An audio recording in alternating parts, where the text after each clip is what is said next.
Hey everyone, Michael Anthony here. Van Halen, Chickenfoot, Sammy in the Circle. But anyway, you're listening to the only podcast that is dedicated to breaking down the entire Van Halen catalog one track at a time. And the podcast will rock. Ow! Hello, baby!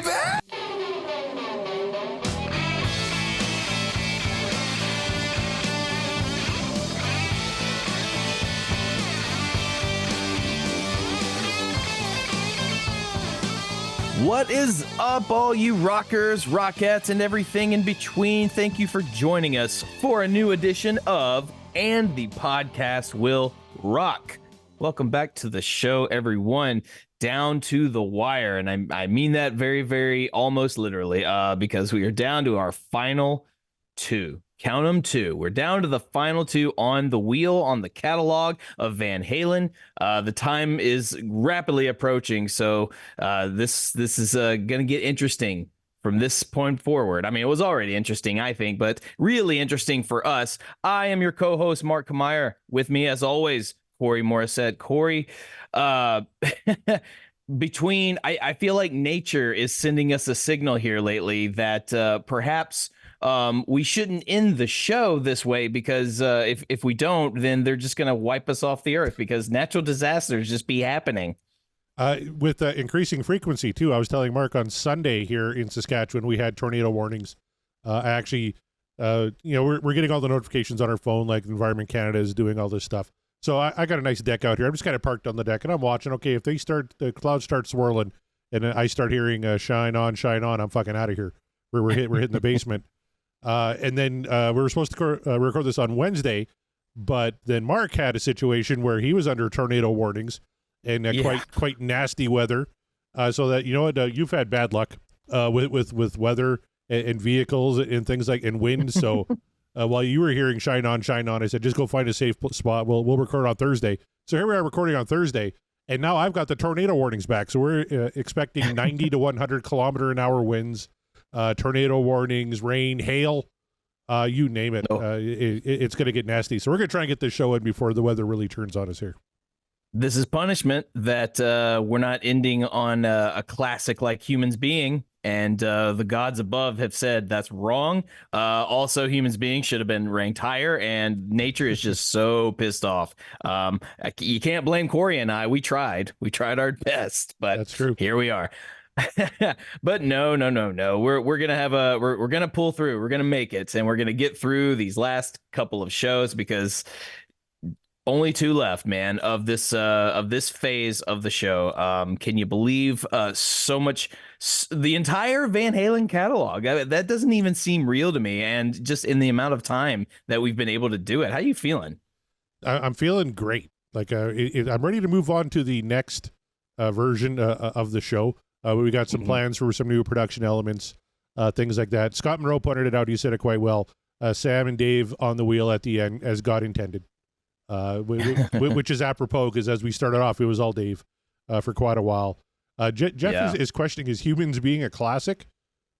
Well, I think it is. Well, and considering that movie came out in 1995, and that song came out in 1995, yeah, it's old enough to be considered a classic, I think. Boom. They're playing Nirvana on classic rock stations, you guys. Like that's where we're at now, just to give you perspective.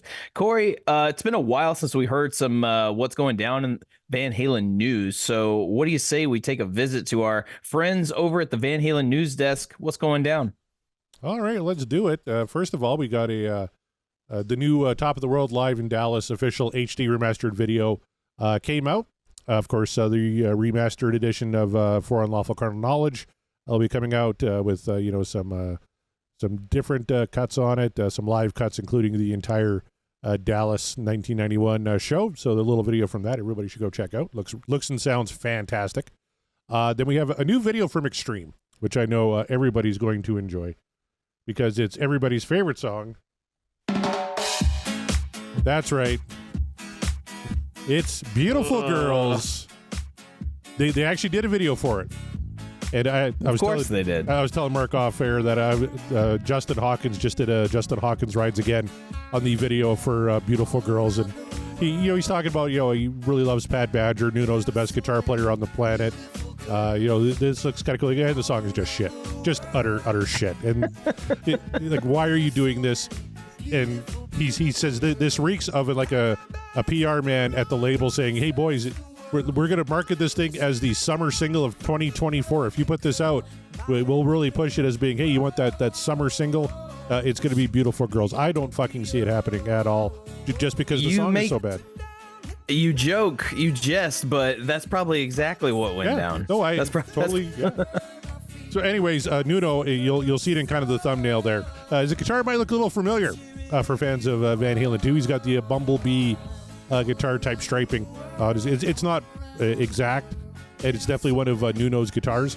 But he's kind of honoring Eddie Van Halen with this guitar for Beautiful Girls, which is a shame that he's not doing that with a better song.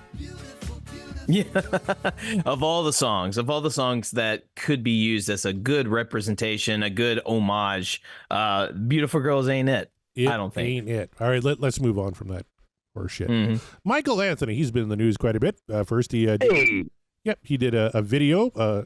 He did an interview with Greg Prado.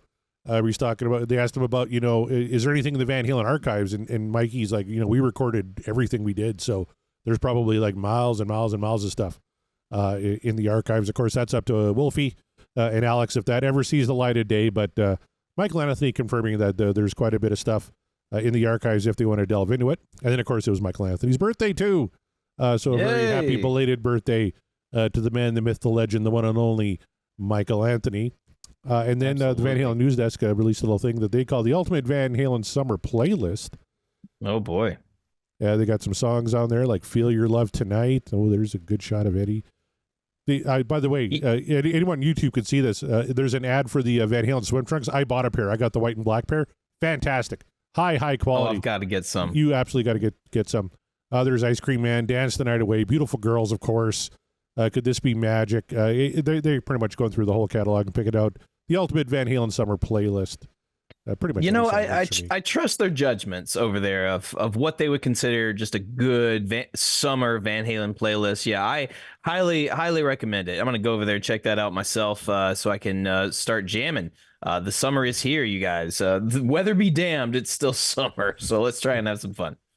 Speaking of fun, this was a lot of fun. Wolfie is currently on tour in Europe.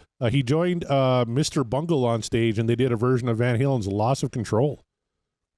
Which was excellent. I've never heard of Mr. Bungle before. This was at the Grass Pop Metal meeting in Denzel, Belgium.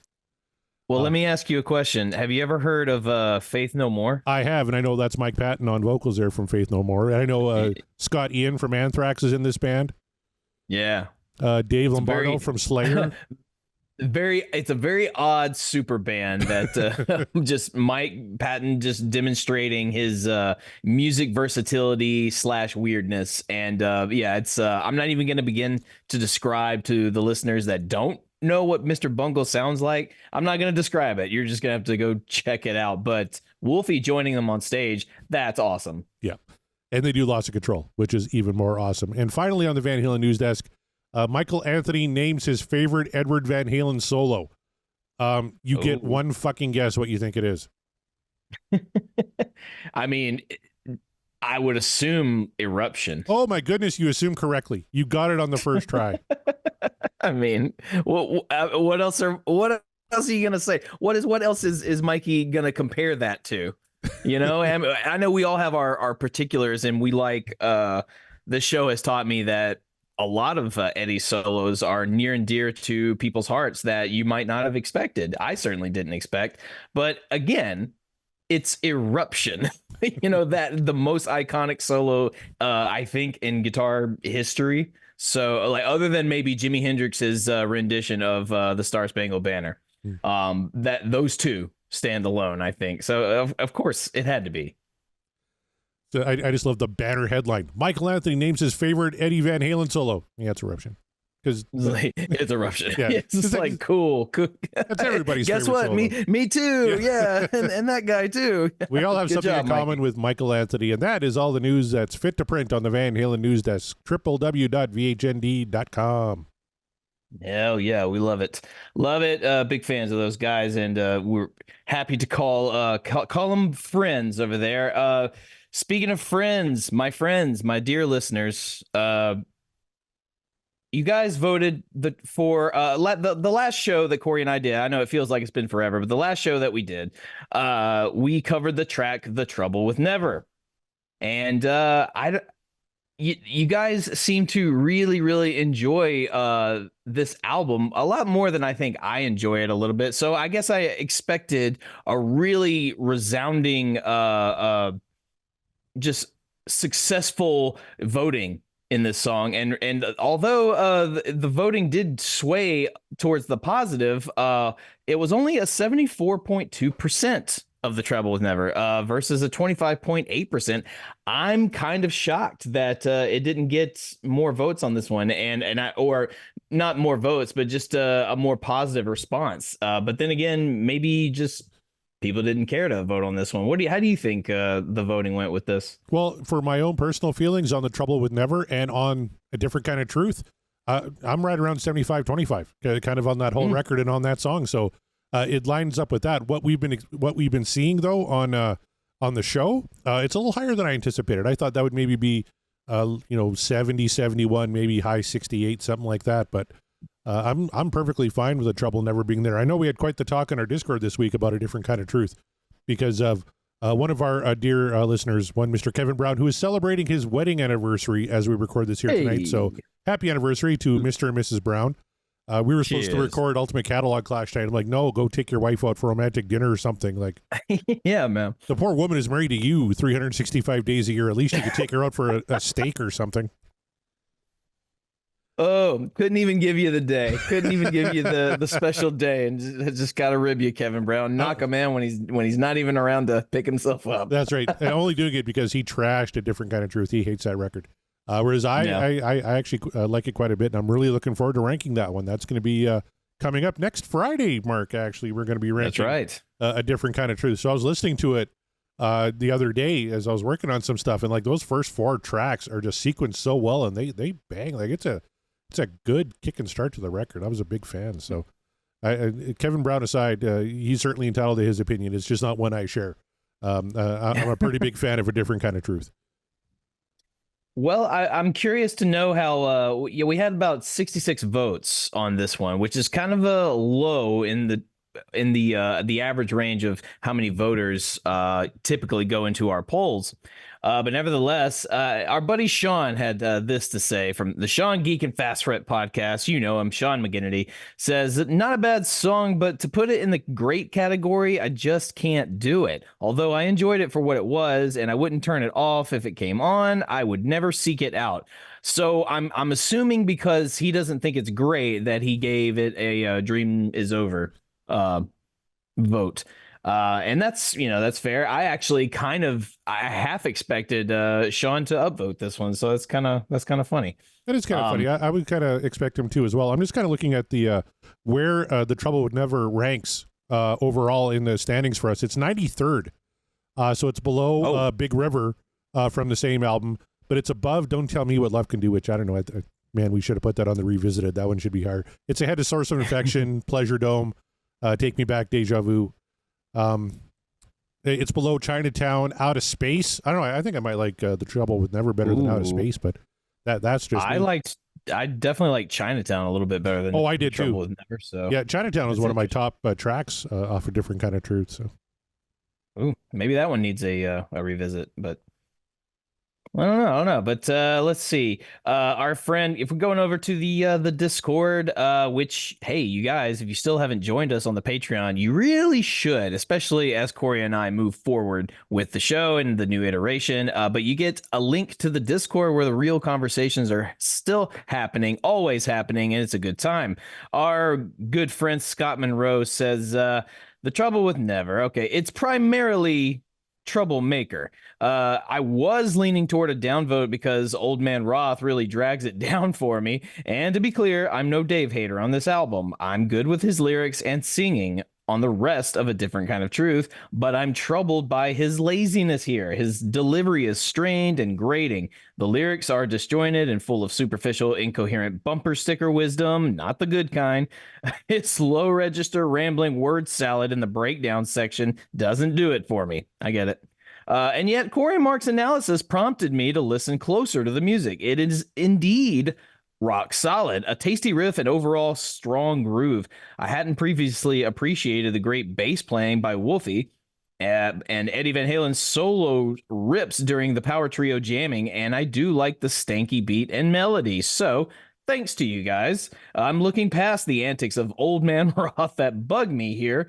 You might say it's selective amnesia, and I'm choosing to just focus on the music, and that's enough for the thumbs up. 1-800-BARELY what dreams are made of. So well said. Always the wordsmith, the wordsman, Scott Monroe with his manifestos. I don't know, that one was kind of leaning a little bit closer to manifesto, if I'm being honest there, Scott. You had a lot to say about it, but we like it.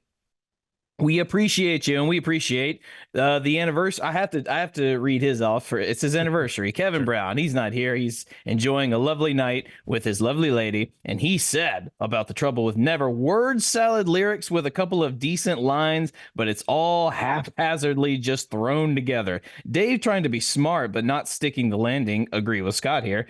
At all. Great opening riff. YYV anyone? But the rest of the song I just don't care about and couldn't hum if you asked me to right now. I think the solo section is a train wreck. Wow. The reason Van Halen were so good at their best is because they gave each other space. I love Wolfie, but he's doing way too much in that section. I found myself actually not being able to really listen to what Ed was doing, so I can't even remember if it was a good solo. It probably was, but because the bass is mixed so high and is so busy. Throw Al into that mix too, and it's the wrong kind of chaos. Along with the rest of this album, the song just doesn't do anything for me. Text hashtag the dream is over to 1-800-ROTH out. I don't agree. Lame. Forget it. So, I think that was a no for Kevin. I think I'm pretty sure he voted no on that one. The dream is over. Yeah, the dream is over. He says, text it. I'm gonna text it. Our friend Shad said the trouble with Never is that I don't remember. It's been just over a week and I can't remember the song. The only thing I remember is that it sounded like every other song on that album. So I'm guessing Chad also gave it a no. So a lot of negative vibes from our people here, and yet it's still swayed closer to 75% positive. So I'm curious. I'm curious about. Kevin doesn't surprise me so much because he listens to all sorts of stuff. Like he's prog, he's all over kind of the map. Not so much maybe a classic rock guy. If you're like a classic rock Van Halen type guy, though, this should be right up your alley. Like, yeah, exactly. I'll never be on board with this argument that, they just took recycled ideas from the 70s and reused them, because everybody fucking does that. Yeah, literally. Like Van Halen, everyone steals. Van Halen did that. Like, how many albums did they go back to their, like they were recycling tracks in 1984 that they had done in the in the 70s. Like everybody does that. Queen did that there, Kevin Brown. I'll have you know. Yeah. So if they have the riff available, then, and if it's good enough that you can still use it for something, then why not? I know. Kevin Brown's most favorite Queen album of all time is Made in Heaven, and a lot of those songs were recycled ideas from earlier. So take that, Kevin. I know you're a big Made in Heaven lover. Oh man, he's gonna yell at me now. He hates. Oh yeah, he's like, happy anniversary, asshole. Thank God he's out enjoying a nice. Oh, hopefully he took the wife some. Like he's so cheap. He probably took her to like Wendy's or Arby's or something. Like, they have Arby's up there. Yeah, they got a couple that aren't shut down yet. Just a couple. Yeah. Saskatoon especially. Saskatoon is. I hope to God that Kevin Brown did not pull a David Putty and take his lady to Arby's. Like, please. Like, I don't know much, but I do know don't do that. Trying to think so he probably took her to the Snooker Shack where he took me. They had really good wings. So maybe him and the missus are playing some pool. That'd be all right. Is there a Danby's up there? Nope. We got a Danby's? No Danby's. No Danby's? We just got Taco Bell. So you just got Taco Bell. Yeah, we had them for a while, then they all closed down, and now we got a second one back. So holy God. that's like, how long were you guys without a Taco Bell? Like, when did this happen? Forever we were without a Taco Bell. Like, and there's lineups like out the door and out onto the street for people. And it's shit. It's awful. I adore Taco Bell. I'm not going to deny the it's fast food.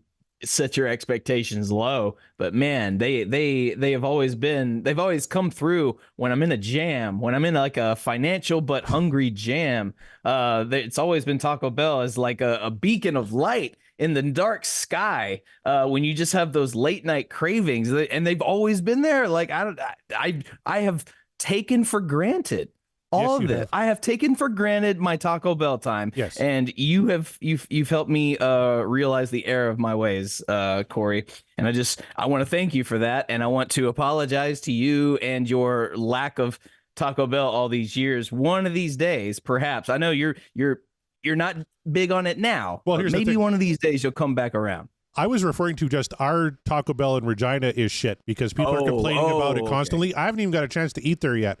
Because the few times I've been in Regina, the lineup is crazy. Like, the drive-through lineup goes out on Regina's busiest street and goes about 3 blocks down. You can't even get in and park anywhere near there to go to Taco Bell. Well, let me ask you: Did they put this new Taco Bell in the brochure when they tell people to experience Regina? Like, is that what they will? I'm sure. Yeah, it's the Taco Bell is only a couple months old. They haven't done that yet. You laugh about Experience Regina. They fired a bunch of people over that campaign slogan. But I bet they did. One of the things, there was a quote from a famous rocker that was in the Tourism Regina guidebook. It was from Alice Cooper.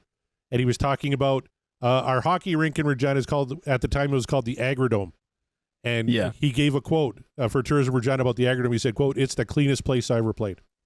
And I think it has maybe it has to do with all the cattle shows that are showed in there that, they really hose it down well after, because we were on record for a while as being Alice Cooper's most cleanest place to play in Canada. So, I mean, and that guy has been to and played many a venue, probably many a dirty venue. So that's high praise. Absolutely, because he's also played arenas and like high scale venues. So if they weren't very clean, then I mean, that's super high praise. That's amazing. I gotta find out exactly. What's that? We got some Twitter chat or some YouTube chat going here. Josh says Tim Hortons, they got the cream we all scream for. Tim Hortons in Canada now serving pizza. Like they used to be like coffee and donuts. And now they're getting crazy. Yeah, and then they branched out into soup and sandwich, and everyone's like, "No, you're going crazy. Fuck off the soup and sandwich." And then they went into it's like when IHOP decided, "No, we want to do burgers now." Exactly, it's exactly like that. And now they're doing like fucking pizza. It's terrible. Tim Hortons is shit. Sorry, Tim Armbrusters is great. If you can find a Tim Armbrusters in your neighborhood, go there. That's probably the best. That's exactly the best one. Well, I got a perspective here from Jeff Brewer, who said, not one of my favorites, The Trouble with Never, but it does showcase the talent of the three musicians. This song is like a Van Halenized jam mashup of Crosstown Traffic and Foxy Lady. The lyrics are marginally witty Rothisms, but obviously vintage Roth is long gone by now. I would prefer Ed to be a little more subtle with the wah than he was here, but his playing is still top notch. I share Satriani's sentiment about A Different Kind of Truth. I was just glad to get to hear Ed and Al, mostly Ed, play music again.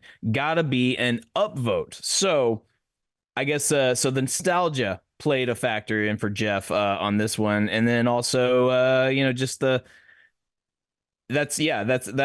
I think that's essentially what did it. The Rothisms being in there, and then hearing the Van Halen boys playing on a record again with Roth and everything. Yeah, nostalgia. It's a nice little seasoning sometimes.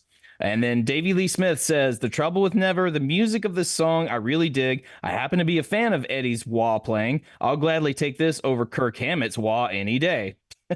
Low blow to Metallica. Or should I say Kirk Whammett? Whammett. Oh, I see. Wah, but you meant Whammett. Workshop that one, Davey. I also like some of the lines in this tune, particularly, I know you never thought about it, but ask yourself later, when you turn on your stereo, does it return the favor? And when was the last time you did something for the first time? I also can't help but sing along with the chorus. Yes, this may be old man David Lee Roth, but let's be real. He's doing his best with what he had, since he's not the David Lee Roth from 1978. But just as long as he doesn't try to strain his voice too much, I can live with it. As I've said a few times through this album, say what you will about Dave, but you can't take away from how he inspires Eddie to rock harder and play guitar better than all of us Van Halen's fans would love to hear him play. I don't know, it's a fragmented sentence, but as long as that brown sound guitar tone is present, I'm all in. Overall, this one always got me. Hashtag what dreams are made of. So there you go. We got two perspectives there of why they upvoted. It's a very, very tricky song, apparently, for people. But I get it. It's a tricky album. We're kind of, I have like mixed feelings about it, but we'll get into that when we rank the album next Friday. So be on the lookout for that. Corey, it's time to, do we even need to do the thing that we love to do before we spin the wheel? I'm going to take a drink anyway, but I don't really know if we have to manifest much. Like you said, we have two songs, Sammy versus Dave. They both start with A. Atomic Punk versus Aftershock. We're going to spin one of them here tonight. This is also going to determine how we order the final two live shows, because the third week in July, before we kind of wrap things up, before I go on or second week, excuse me, we're gonna go two live shows that week, one on a Wednesday, one on a Friday. So the first one will be on the Wednesday. It's either gonna be Balance or Van Halen 1, and then Friday will be the other one. So I think everybody in our Discord, everybody on this call, everybody but Kevin Brown apparently is all hoping for Aftershock, because they think a perfect way to end the show on the wheel would be to have the last track be from Van Halen 1. So I think we're all going Aftershock on this one. Yeah. I was going to say, maybe not a manifestation, but do you have a preference on how we end? And I think you and I have talked many times about which kind of a poetic ending it would be for the wheel. And I think you're right. I think if we all collectively manifest Aftershock, then the wheel is likely to not give it to us. So I'm just kidding. Yeah, you're right. I think Aftershock should be the one we talk about tonight. But again, not up to me. I know I'm just a co-host. But so what do you say we prime the wheel and just take a spin and see what happens? All right. So yeah, what we got? What, 4 people watching along us here tonight? I'll just prime this thing 4 times. It's just gonna shuffle between the two. Yeah, it's like, ooh, this way. All right. For the second, I guess for the last time, we'll be spinning the wheel, because we'll know the song for the final one. So. Wow, this is it. You're right. This is the final spin. Wow, it's the guys, end take of an a moment. era. Yeah, let's end of an era. Yeah. The glorious wheel. Wheel. We had some good times. We had a lot of really rough times, and you did that on purpose, because sometimes you were a bit of a bitch. But I still respect you, and I respect the journey that you essentially put us on with this show. So with that, I bid you adieu. Corey, Sammy, whenever you're ready.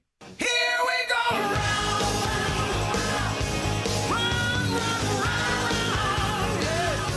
here we go round. And it is going to be Aftershock, the final track for us off of Balance. Look at that. The wheel's now just one color. It's just Atomic Punk. Just a red. It's a red record. Like, look at that red vinyl. That's Looks right. Great. Oh, I tell you what. Aftershock, yes. And actually, we are going to do a little something extra at the end, too, because I haven't been keeping up on our instrumentals, Mark. And I'll take the blame for that one. There's a couple of instrumentals off Balance we haven't covered. One of them, depending on which version of Balance you're listening to, so if it's the cassette version, you're going to get the instrumental before Aftershock. Everywhere else, you're going to get the instrumental after Aftershock. So tonight we're going to be doing Time as well, and we'll play Doin Time after Aftershock, because on the CD that's where it shows up. Aftershock is track 8, Doin Time is track 9, and then we're going to do the instrumental that was omitted from the vinyl LP due to time constraints. Baluchitherium I'm probably butchering that. Somebody in the chat, please spell it out phonetically for me. Or Mark, if you know, it's either Baluchitherium or Baluchitherium, something like that. We're going to do that one. I'll get back to you. Yeah. Thanks. So we're going to a couple of extra bonus tracks here tonight. We're going to listen to a couple of instrumentals too, and one of them, the one I can't pronounce, is over 4 minutes. So it's actually going to be, you're almost getting like a bonus track here tonight. But Baluchitherium. Yeah. Baluchitherium? Baluchitherium? Baluchitherium. Yeah. Baluchitherium. That song, track 10 on the CD, we'll listen to as well. All right. I mean, if you're up for that, Mark, I suppose I should clear that with you, huh? Sure. Is that all instrumental? Yeah. That's a long song. All right. Like normally their instrumentals are like, $1.25, somewhere around there. Doing time's $1.42. This one looks like it's like 4 minutes. A little value add for the folks on our second to last wheel, our last wheel show. We're gonna get. That's right. That's right. All right. Well, then I guess we're gonna start it off with the first one with Aftershock. With Aftershock, and then okay, I got you now. A song that apparently is about the lyrics wise. Oh, the one Sammy wouldn't write lyrics for. That's that's how we'll refer to that second instrumental. I got you. But Sammy did write lyrics for Aftershock, and they're about his a divorce. So kind of like a lot of songs on this album, maybe a little darker tinge to this one. But what do you say we get right into it, Mark? We're going to go all the way back to 1985 and Aftershock.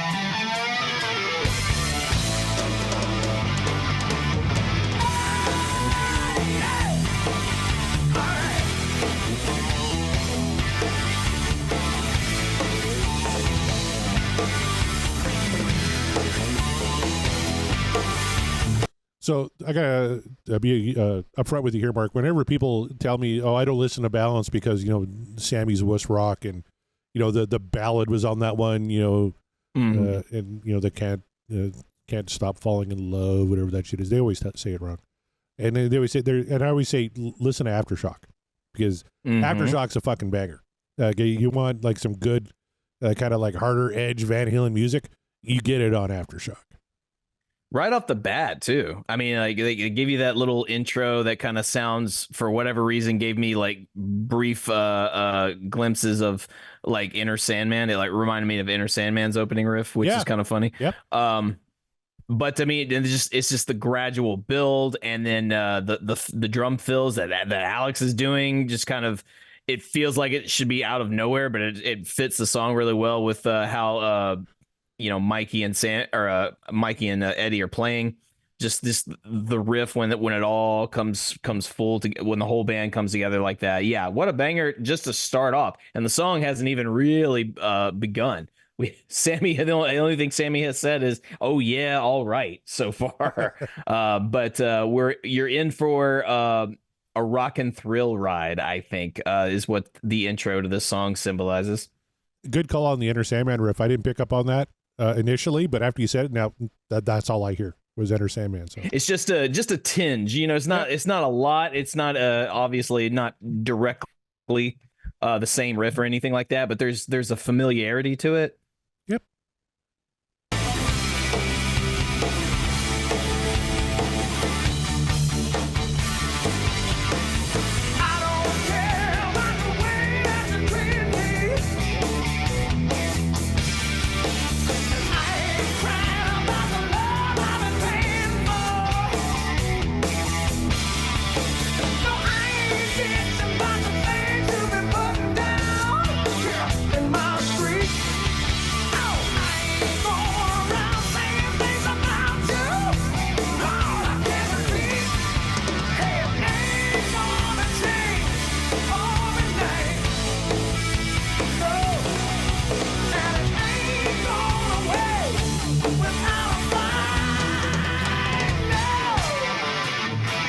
All right, I got to say, when Sammy's motivated, when he's writing about something, lyrics are on point. Absolutely. Love That's that. exactly what I was going to point out. It's like, check these out. These look pretty good, right? I don't care about the way you treated me, and I ain't crying about the love I'm paying for. Yeah, the jewelry store or what have you. Yeah, I totally get that. I ain't bitch about the things you've been putting down here in my street. Like, yeah, he's just like, fuck you, fuck this. I love it. Sammy with an edge. Good stuff.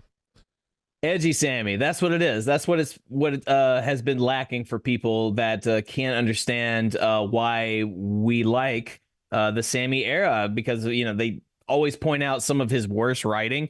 It's like, yeah, but you don't point out some of the really good shit he writes. You gotta acknowledge the bad and the good equally. You know what I'm saying? Like the same with Roth. You got to acknowledge that he wasn't on point every single time. So yeah, I agree, man. I think he sounds killer. Like he's actually, with the context of what the song is about, I can hear it. I can hear it in his voice when he's singing. Like he's singing, especially with some of the phrases that he's saying. Yeah, the language. You pointed out the opening quotes. There's a sort of like direct punchness to his voice on this, but it's not so much not like a staccato, like he's actually like singing through it with the power of Sammy's vocals, the way he does so well. And it just it's really amplifying the song for me in that way.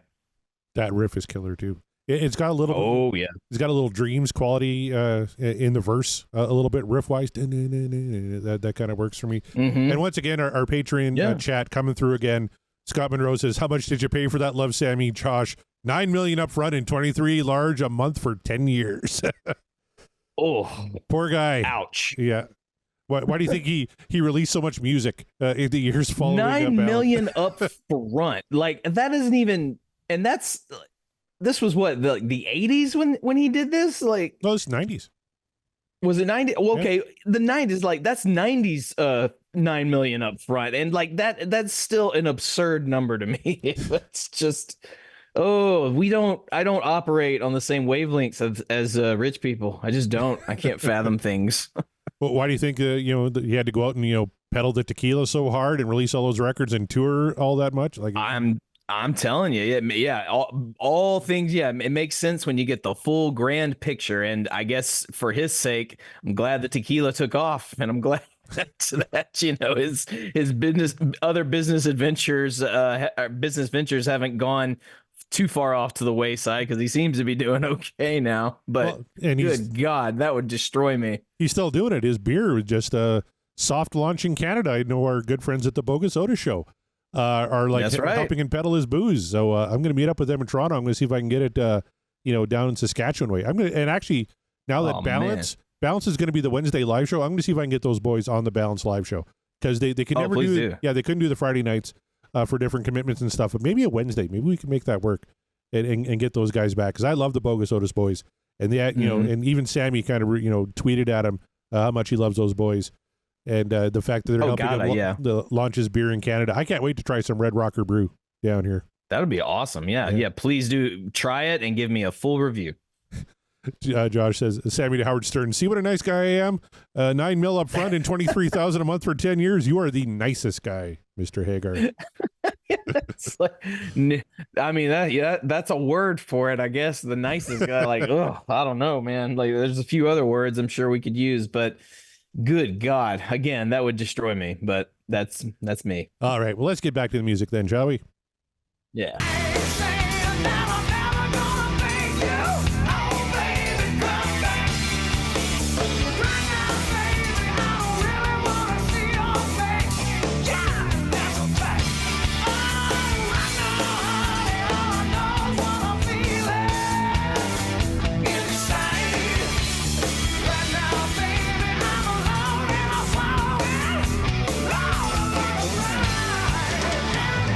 Ain't gonna change.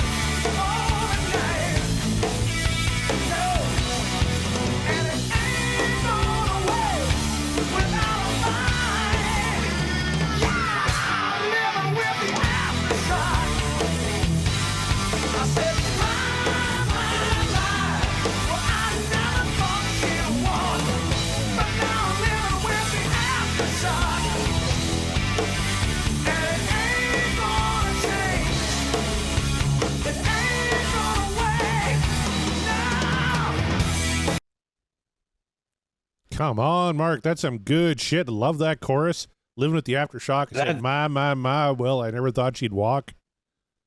Just power. There's just like so much power, just both vocally and musically. Just they are firing on all cylinders. Something that I just noticed with this, because I don't know, like something in my brain was saying something's off for a rockin' Van Halen song with Sammy. What is it? What's happening? And I figured it out. Have you noticed? There hasn't been, and if there has, it's very, very minimal, like so minimal that it's hard to detect, and maybe the production has something to do with it. I don't know, but if you've noticed, there isn't a lot of there's no background vocals. There's not. I haven't heard a ton of harmonies or anything like that. Like this is just Sammy. Like it's kind of just him on his own. I guess that's sort of that invokes the context of the song, and it's or maybe it was an active choice to do that, or it's just like, nope, just let Sammy cook and just let him do his thing, let him shine. Like if we want to add the extra, I'm sure there's doubling in his vocals, perhaps like maybe a little, but again, I don't hear any background vocals or harmonies with Mikey that we usually hear really well with Sammy, especially on a song like this.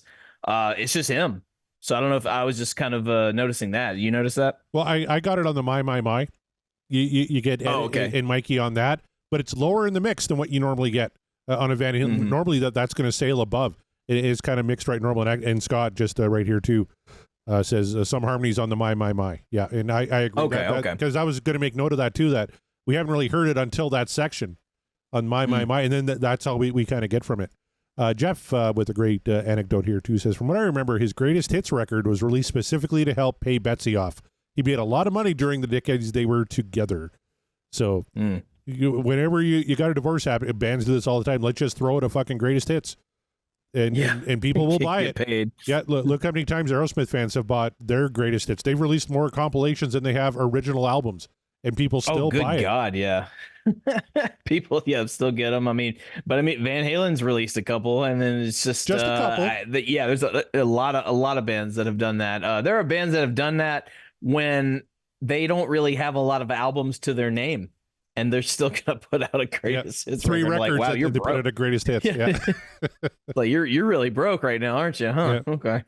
Remember when Aerosmith did that with just their Geffen stuff? We're just gonna do our greatest hits from Permanent Vacation, Pump, and Get a Grip, and that's it. And it was a big record for them. It was called Big Ones, for crying out loud. Yeah, well, I mean, I guess when you're when you're Aerosmith, because bear in mind, you guys, for those that don't know, Aerosmith they used to be like the biggest band ever. Yeah, like at one point they were like they were everything. Okay, so yeah, I mean, and then when you can have the luxury of writing as good a songs as you do when you're Aerosmith, yeah, you can put out a greatest hits album that only covers just like a fraction of your material. That's amazing. What's it like to be so talented? I don't know. All right, let's keep it rocking.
Dear God.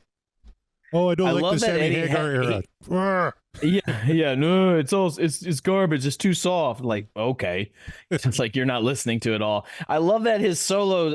He had an A section and a B section. The A was more of like, it was okay, it was fine. It was more transitionary, to like the bridge, I guess you could call that little section that Sammy did. And then you got your solo B section where he just fucking fires. Amazing stuff. What else can I say about that? You heard it. You heard what happened. I don't need to explain it to you, right? Yep. And I'm going to point out a couple things on production here. Scott Monroe says, God, that EVH tone and leading into the bridge is chef's kiss. 100%. Couldn't agree more. And then Josh says, fantastic production on this solo section. I think fantastic production on this whole fucking record. Again, I want to call out Bruce Fairbairn. I know Chris L, if he ever found out I was praising Bruce Fairbairn, would probably never speak to me again. I love Bruce Fairbairn. He's produced some of my favorite records of all time. This album is just so clean. It's crisp. There's great space. Like, everything is separated so nicely, especially when you're listening to it in headphones. Like, sonically, it's just so impressive. Like, that guy was really fucking talented. Canadian. I would like a little bit. Yeah, Canadian boy. Yeah, I would like it if the background vocals were a little bit higher. But I mean, that could be that's a nitpicky thing. But yeah, otherwise, I agree with you on all accounts. That's one thing Templeman did better than anybody was those background vocals and the harmonies, the perfect mix and the perfect level. Like, at what point do you bring that in, and how hot do you bring it in, and all that kind of stuff. Yeah, Fairbairn, if you're going to nitpick anything on him, I agree. Yeah, the background vocals, especially, we got a little bit more of it on there too, right? In that section, that it just kind of sounds, it doesn't have that Van Halen magic, if that makes sense. No, yeah, exactly.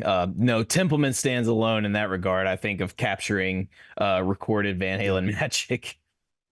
100% agree. Yeah, she opened up my eyes, seeing what I want to see. She kind of took me by surprise, showed me what I hadn't seen. Sammy's hurting, buddy. He's hurting. He's not having a good time. He's pissed. But we're benefiting because this is a great song. That's true. Maybe that's kind of because there does seem to be, and maybe it's just because of his the tonality and the timbre of Sammy's voice. But he's singing this angrily, a little bit bitterly, perhaps. But there's also some like this grandiose optimism as well. Like, I'm getting all of this out and I'm letting you know what's what. And maybe also at the same time, maybe he knew that this song was a banger. Maybe they all knew. That's why this works so well. Maybe they're all like, ooh, this one's hot. Okay, we're going for it. And perhaps, that grandiose optimism in his voice is just kind of like, I'm going to channel this heartbreak and I am going to make it money. And that's going to make me still a little furious because I probably got to pay this, over. But, whatever. I'm making money. I'm profiting from this. One day I'll see a return. And boy, did he. Remember, he's double pissed at this point in 1995 because you have the divorce and everything. Tensions with the Van Halen brothers at this were like an all-time high for him at this point too, right? So, yeah, that's true. And I wonder, and we don't know because we're not experts, we're not historians, we weren't there. I wonder at what point in the recording process, as far as putting the tracks together, when did this one get thrown into? Like, when did they throw down on this one? Yeah, was it early? Was it late? Yeah. Like, was this like one of the last additions that they decided is like, wait, we got one more thing. It's like Sammy's been through some shit, but he's got some ideas. And then they're like, all right, awesome, we'll throw this, where it is. Just as far as the narrative of the album, I don't know. Maybe they recorded it all. I'm blanking on the word, but just who knows? I would love to know. We'll reach out to Eric Senich and see if he knows. But before then, he'd know. Yep. Let's get back to the song here.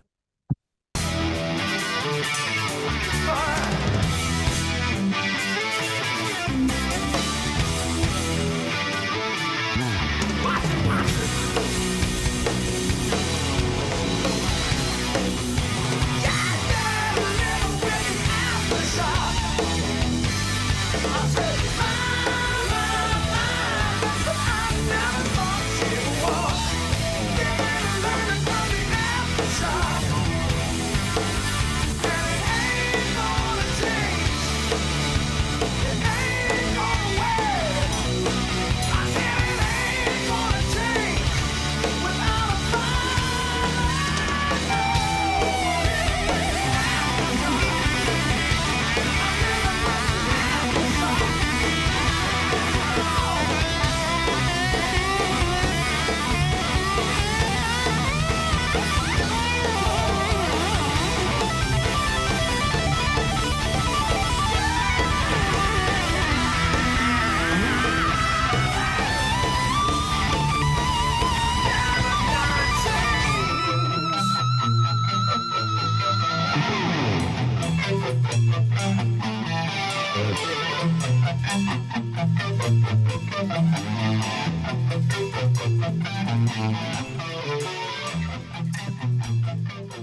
The famous fade outs. I don't mind it here because we had that killer ending section, and then that killer like last note, that final note, and then into that. Not mad It at works. it at all. Absolutely works. Normally I don't like a fade out on a rocker. Didn't mind it here at all. But yeah, it almost felt necessary, like the way, I guess, with the way they structured it and the way they formatted how. Because I mean, this song is a story. It's essentially a story, and it's like, so how do you end the narrative of the story? Like, you end it the way you began it. You know, it's just like they're bringing you in with that little intro, and then with the outro, it's just like, okay, bye. That was the story. Love sucks sometimes. Bye. That's what it felt like to me. So yeah, I agree. I don't mind it. I actually kind of love that was the decision. So, and I forgot. There's a C solo section, of course, where he just, Eddie and Sammy both. I don't know if it was possible for you guys to hear underneath what Eddie's doing, but Sammy is howling. He is dude. At one point, and it might have been one of Eddie's notes on his guitar, but at one point I thought I heard Sammy hit a really high note, like the highest note I've ever heard him sing, like whatever he did in Dreams out the window. It sounded to me like he sang real high on this one. So again, I could be mistaken. Feel free to correct me. But all that to say is just like he's firing it off. Eddie's firing it, like everybody. Mikey and Anthony both Mikey and Alex are just rhythm, and just like it's like thunder. It feels like thunder to me. And it just builds and builds and builds. Aftershock, what a tune. Do I even need to ask?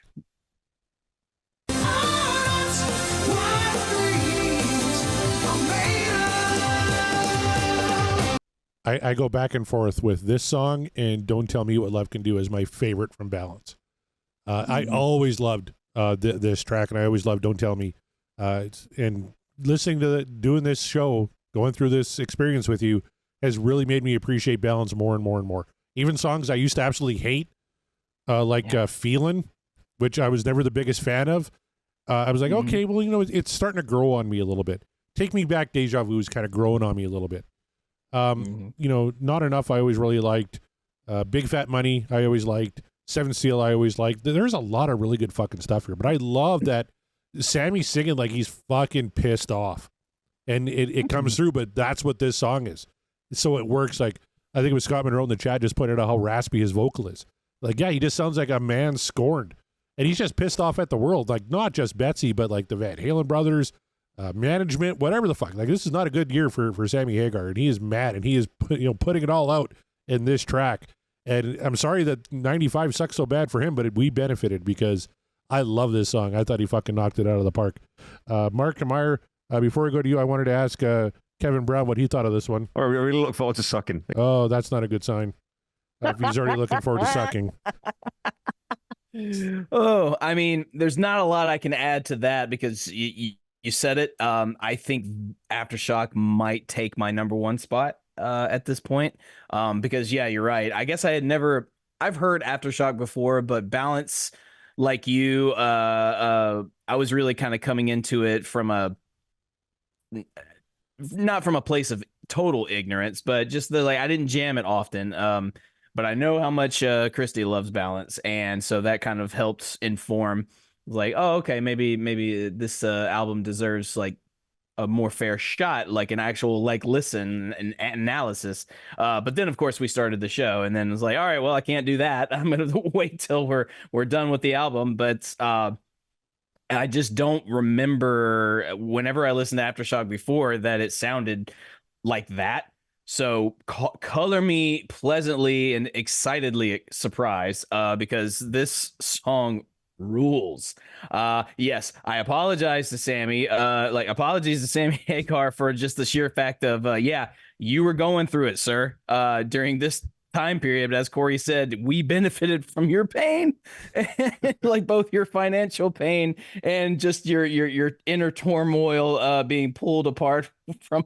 I mean, like Sammy must have been. He must have been putting so much tequila away at this point because just things were not going great. But you know what is great? Aftershock is great. You came out with, and I think Balance overall as an album is fucking great. And I think, yeah, definitely the show has helped put that into perspective and gave me like a newfound love. I hope that's what we've been able to do for you, the listeners, especially all of you guys that were pretty at best lukewarm on the Van Hagar era. But I hope not a lot of great things to say about Balance from our audience, at least in the early days there weren't. But now, after we've completed this journey with this album and we've analyzed, we've talked about how we feel about it, what these songs make me feel, we get context about where the band was at the time from the actual experts, not Corey and myself speculating. It really does make me appreciate it so much more, and I hope we've done that for you. Absolutely, Aftershock is what dreams are made of. Are you kidding me? I am so excited now to discuss the Balance album, but we're not getting there until we got a couple weeks before the Balance live show. Yeah, Couple of weeks. We got to rubber stamp this one first.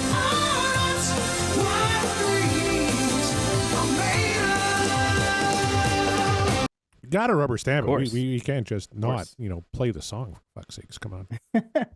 That's true. Now, I got to find out, and has Aftershock been played? Oh my goodness. Oh, it has, hasn't. That's right. It has been played live, so it's time to play. How many times have Van Halen performed Aftershock? Mark Kamar, you're the only one on the call tonight, so you're going to be the only one playing, but everybody currently watching on YouTube, and if you'd like to watch us record these shows, you could become a patron of And the Podcast Will Rock, and you can watch along with our good friends Jeff Brewer, Scott Monroe, Josh is there as well. I think Tom, hopefully, is still kicking around too. And you can watch us do this, and you can chime in with your comments in the chat, and I'll read them out when warranted. But everybody's allowed to guess right now. How many times do you think Aftershock was performed by Van Halen? Mark Kamar, I'll give you a hint. It was never played by David Lee Roth when he rejoined the band. Well, I was gonna say if I'm in the band, that gets added to the set and never leaves. But you have to factor in the David Lee Roth of it all because he came back to the band and he's not singing that. He doesn't have the capability to sing Aftershock, and I stand by that. So you've got two potential tours. You got two potential tours, right? You got the Balance tour, and you have the 04 reunion tour. So you got to think, was it maybe played in 04? I'm not going to tell you one way or another. I'm just trying to give you some hints. I think they played it 70 times. 70 times? 70 times. And you haven't Googled that? You haven't looked that up or anything? No. Okay. I could say 71, but that feels like a cheat because I can see the thing on your other screen. I was wondering that, yeah. It's right there.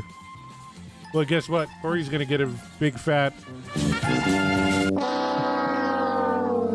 It was 71, yeah. Yeah, Corey fucked up, and I won by default. You cheated. Cheater. I can't cheat if it's right in front of my face. You know what? I'm giving it to Scott Monroe because he gets 55 and he didn't cheat. So Scott Monroe is tonight's winner. Scott. Yep. I'm keeping it on brand. I'm not supposed to win this show. I never do. I never win these segments. I kind of forget which window I'm sharing with you. And then, yeah. But I saw that and I was just like, okay, I guess that's the number right there. But 71 times. Again, I feel like they should have played it more, but factoring in the circumstances and, the fact that David Lee Roth can't sing that, of course they wouldn't have played it. All right. Well, we've got a couple of instrumentals to get through, Mark. What do you say we get through the first one here? Let's do it. Like I said, if you listen to the cassette, this was the last song on side A. And Aftershock was the first song on side B, which is a great sequencing, I think, for the cassette. But on the CD version, this came after Aftershock, so that's where we're going to play it here. This is a song called Doin Time. Doin Time.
All right, Mr. Alex Van Halen.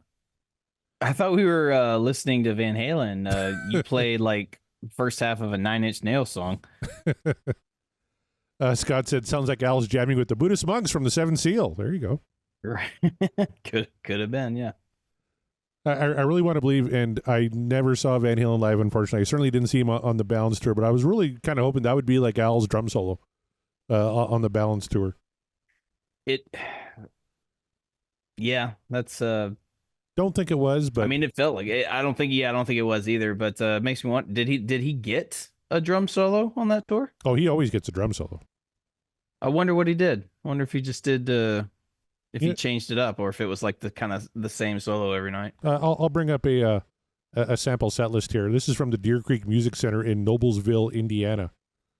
Seven Seal, Why Can't This Be Love, Big Fat Money, Top of the World, Not Enough, bass solo, then Aftershock, yeah, baby, Panama, then drum solo, and then Can't Stop Loving You, Feelin', Eagles Fly, Ain't Talk About Love, guitar solo, You Really Got Me, Jump, There's Only One Way to Rock, and Dreams, and the encore was Don't Tell Me, and Right Now. Fuck, that's a pretty good show. Oh, yeah. Oh, now, Scott, thank you, because he saw him on that tour, says some sections of it were from the drum solo, if memory serves, so that's kind of cool. Oh, okay. Yeah, that'd be awesome. Yeah, because it's just Al ripping on the drums as only Al Van Halen can do.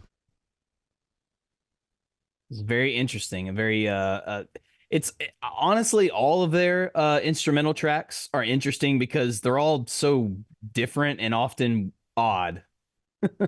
And I like it though. I mean, even if some of the instrumentals don't really agree with my sensibility, I applaud them for doing it because they really do demonstrate the versatility of these guys, and that they're not just one note. It's like we play rock music. Here's our sound, but that's not all we can do. We can do so much more. We can explore. We can do things you would never expect. I respect that. Yeah, man, some avant-garde stuff doing some of those records. I know we talked about on the Diver Down show that they actually watch the Toronto pay-per-view. Jeff says, yes, I've seen it. I just don't recall it offhand. I've had a couple of whiskeys. It's been a long week. Fuck off. No. But we talked about on the Diver Down show that some of those, maybe royalties were paid by how many tracks, or so that you might shoehorn an instrumental or something on there. These instrumentals on Balance especially sound deliberate. Like, we want these on the record. The next one we're going to listen to, like Scott said, is the one that just Sammy wouldn't put lyrics to. So that's going to be interesting to check out. But like this one here was just generally just Al probably fucking around the studio, came up with a cool thing and said, hey, hit record, and we'll put it on the record. Nothing wrong with that at all. Let's do it. All right. Well, let's. You want to pronounce that word one more time, Mark? Oh yeah, I'll try. It's I believe we're calling this Baluchitherium. Baluchitherium. Baluchitherium. I'm sure somebody in the YouTube comments and on Twitter are going to correct us, and please do. We don't fucking. I mean, I'm looking for the phonetic alphabet, like the IPA, like pronunciation for it, and I just can't find it. so I can't give you an accurate reading 100% because I don't know what that word is. Do you have a definition of that word? That's a great question, actually.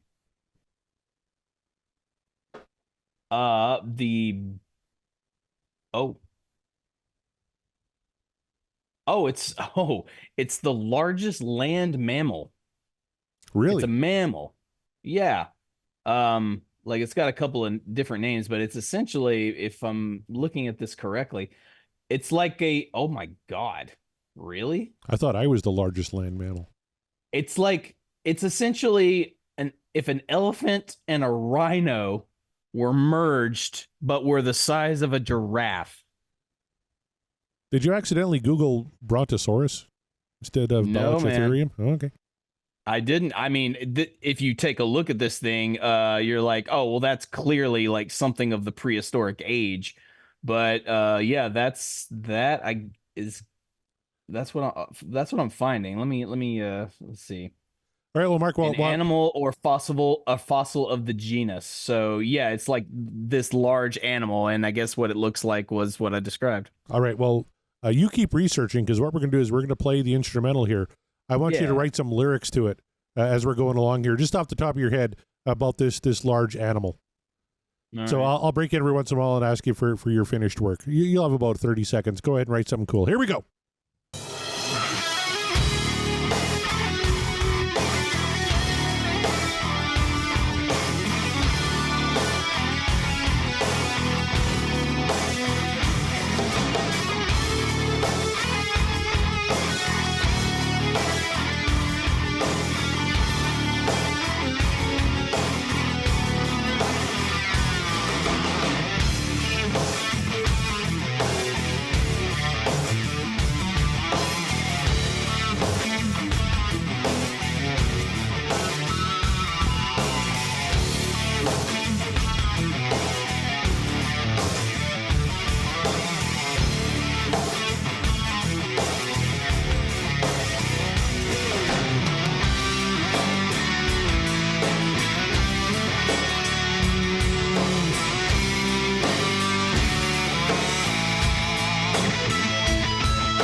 All right, Mark, before we go to your brilliant lyrics, you're getting some help from the Peanut Gallery.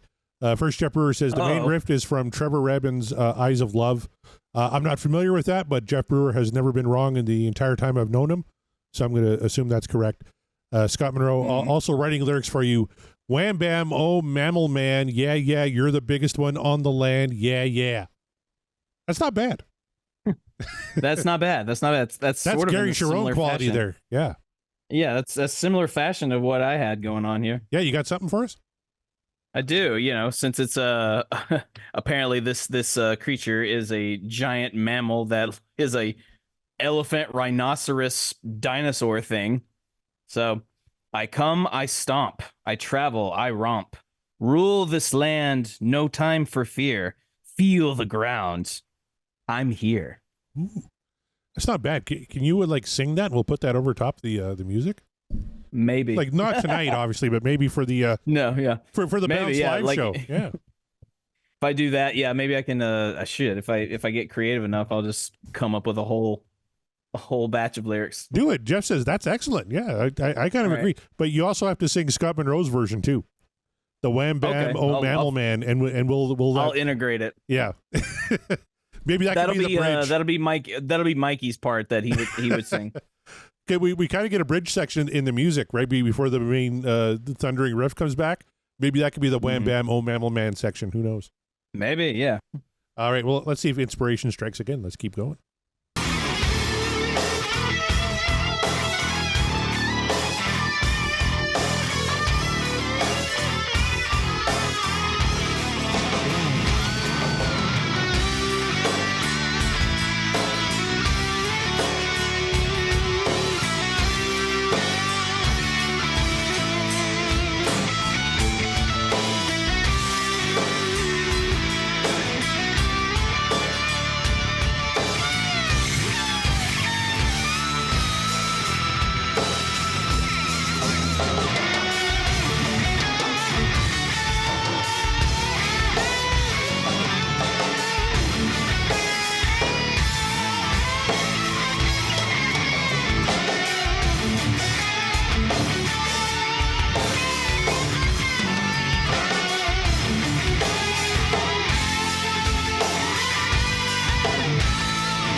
Oh, not gonna lie, dude, that's pretty fucking cool.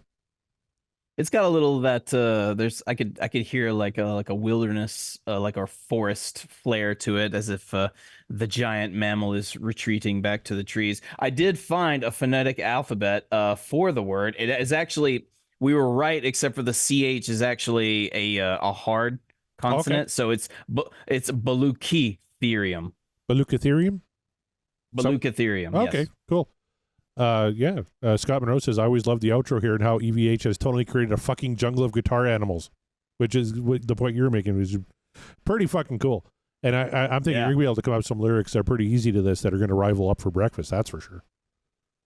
You could, I'm actually kind of disappointed in Sammy. He could have found, there's a lot of metaphors you could have gone with this particular thing.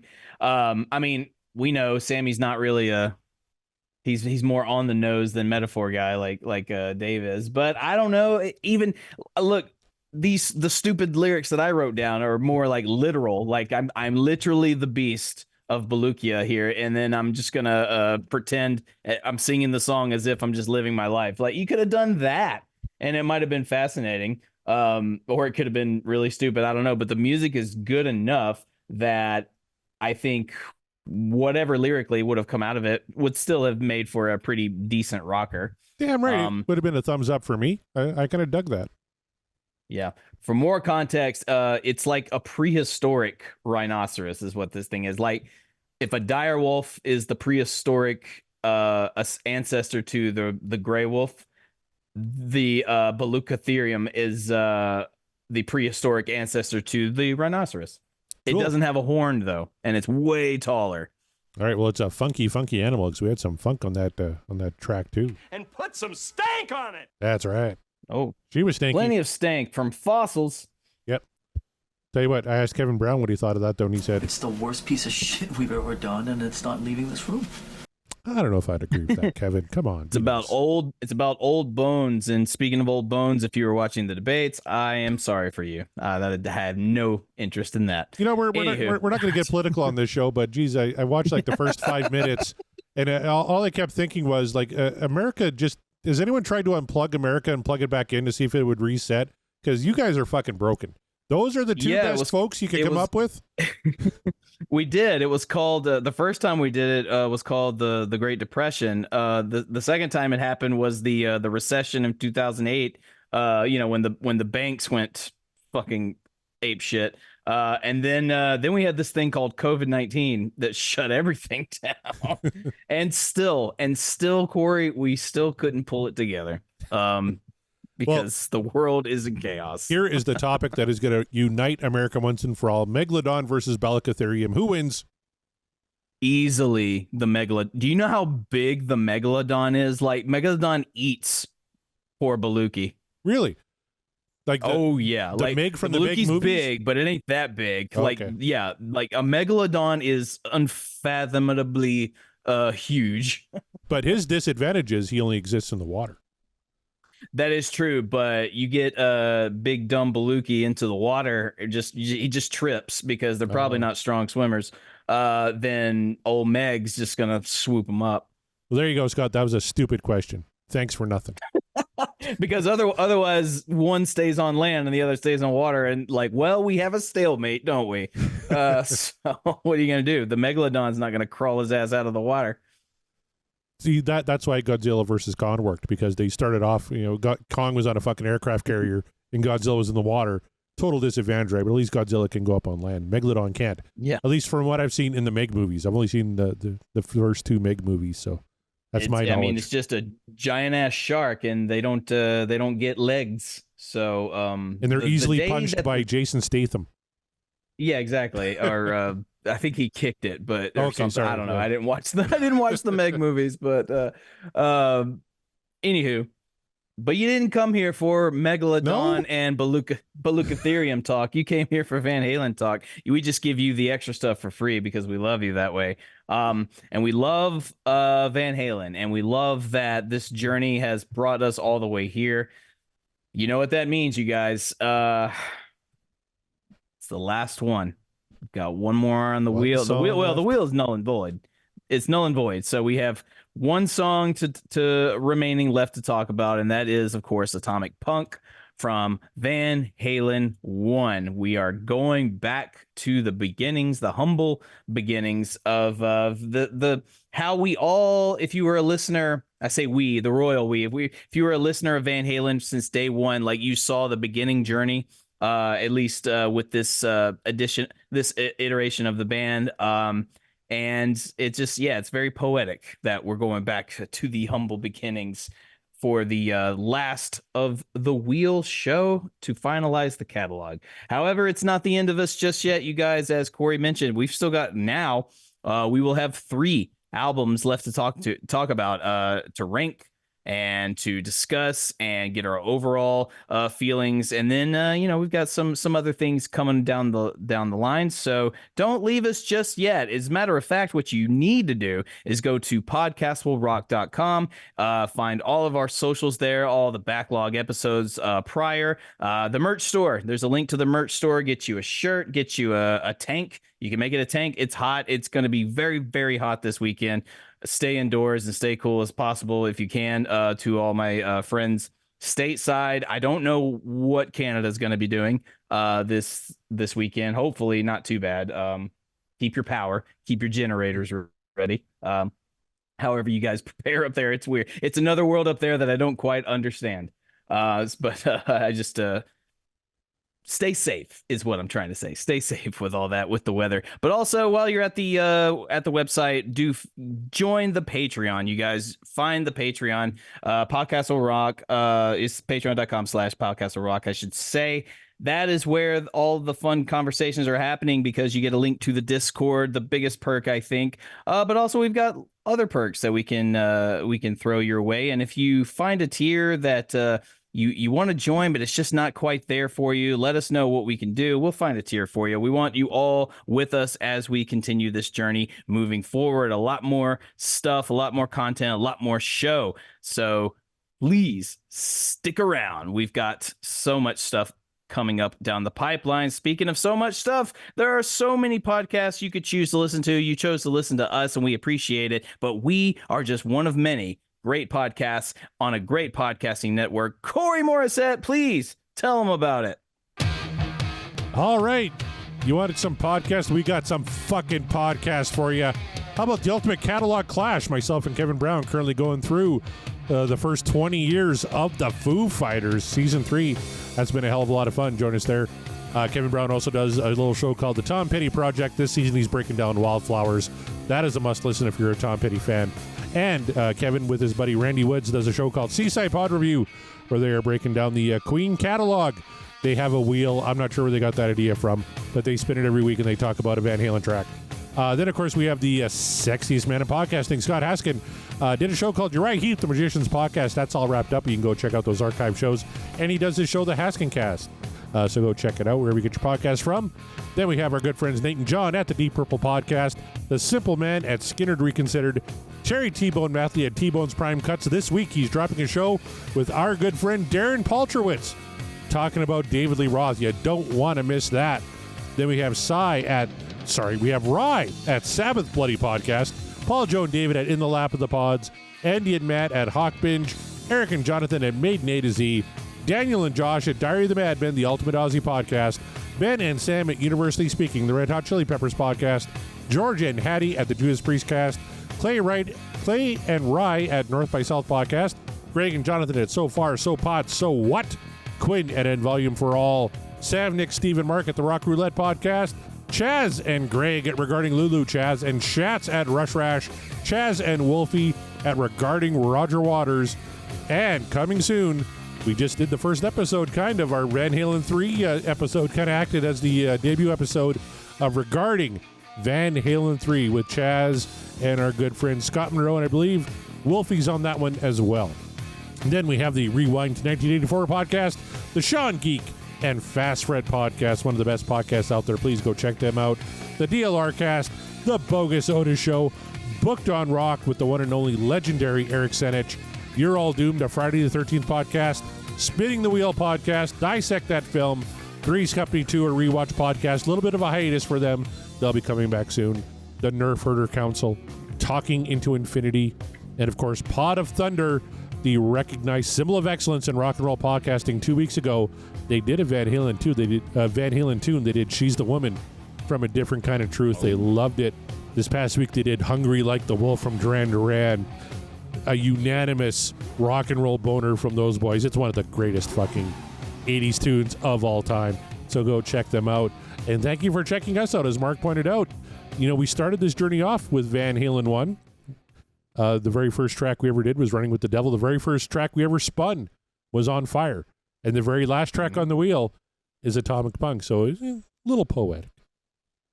Very poetic, quite so. So that's what better way to end this journey for now with that. And it's really hard to believe. So not to get too sentimental with you guys because we're not quite done yet, but just want to reiterate, thank you for your continuous support, your continuous listens, just the conversations, the never-ending conversations. I love it. It's really hard for me to keep up on the Discord because you guys, you talk about so much, and it's great. It's always entertaining.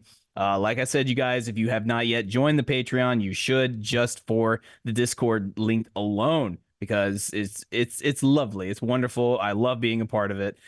I don't even say much on the Discord. I just watch. I just observe. I'm a quiet observer, and every once in a while I'll get in there and throw something non-useful or a reaction. But no, it really is the community that we've kind of built around this show, and that you all have really built around the show with us is really special. It's special to us. So thank you for making it happen, continuing to make it happen, and hopefully you stick around with us just a little bit longer because we ain't done yet. So big thanks. Keep streaming, keep checking it out, keep share with your friends if you will, rate us if you want. That's important, I guess.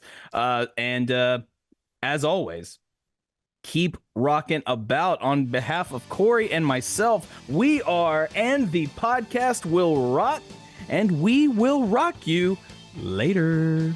Or we really look forward to sucking.